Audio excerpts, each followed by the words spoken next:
Heading south to war, Houthi rebels transport their tanks towards Aden, scene of the heaviest clashes with pro-government forces. The rebels' advance is being slowed by airstrikes led by Saudi Arabia.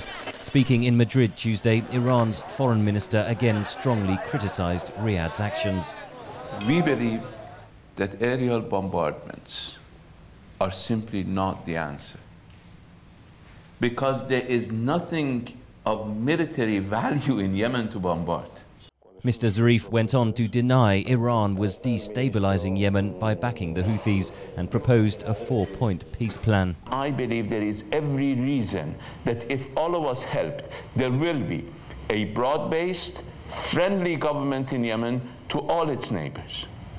And that should be our objective. So 4 points: ceasefire, humanitarian assistance, inter-Yemeni dialogue, a broad-based government friendly to all its neighbors.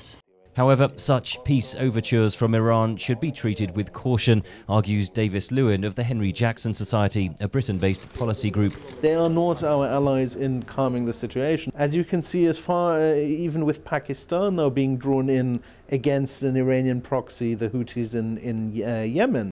Iran denies it is providing military support to the Houthis, but Yemen is shaping up as a battleground between Tehran and Riyadh, says Professor Fawaz Yeges of the London School of Economics, who spoke to VOA via Skype. This regional rivalry between the two regional superpowers is really pouring gasoline on a raging fire in multiple theaters, in Syria, in Iraq, in Lebanon, and now in Yemen. The Saudi-Iranian rivalry is turning an essentially political conflict into not only a war by proxy, but also into a sectarian conflict.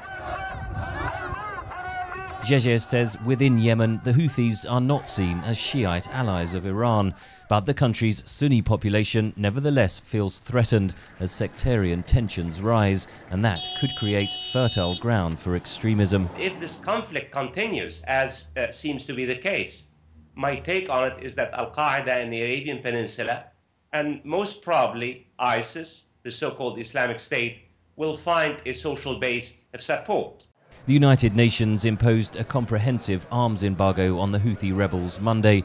The US ambassador to the UN explained Washington's support for the move, which imposes consequences on the Houthi and former President Saleh, demands that the Houthi cease military operations, and calls on all sides to once again return to the negotiating table. If there is no negotiated settlement, analysts warn sectarian forces from across the region could be drawn into a full-scale civil war. Henry Ridgwell for VOA News, London.